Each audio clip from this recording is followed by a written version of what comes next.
Some of the African people sold their children to the slave masters, especially when their children become hard-headed, unruly, and they just cannot handle them any longer.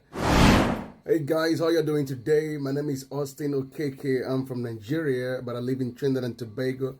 I'm from the Igbo tribe. Listen, I want to address this. The other day, I made a video about how happy and pleasantly satisfied I was when I realized that the word unu, U-N-U, which is in my tribe, it means all of you, is the same thing as the unu in Jamaica, because they use it a lot, which I love my Jamaican people, you know. They use the word unu a lot in their language. And when I realized that it means something, as in my tribe, I was, wow, this is amazing. So I shared about it.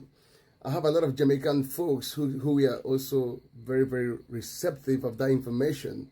And I made a lot of friends from Jamaica who messaged me, and we talked about different things, history and all kind of stuff, right? In fact, I'll be traveling to Jamaica, and some of these friends, I'll be meeting with them just to bond with them, shake their hands.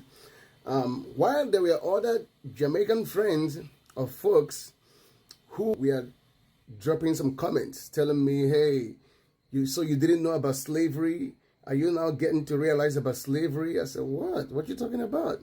I grew up in Africa. I grew up in the village. My grandfather, who was a historian, told us every story. In fact, in the tribes, everybody knows about the slavery, everyone, because elders and grandparents will always tell you what happened in the past.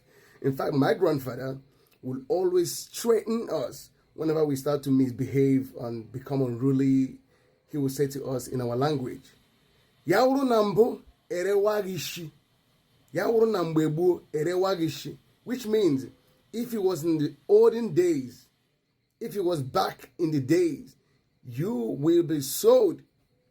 So the story behind that is that some of the African people sold their children to the slave masters, especially when their children become hard-headed, unruly, and they just cannot handle them any longer. They will sell them to the slave master. So my grandfather would say, you are lucky.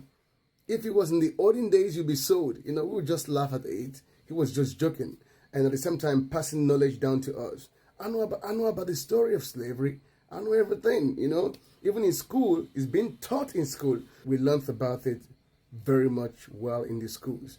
Hey, listen, guys. God bless.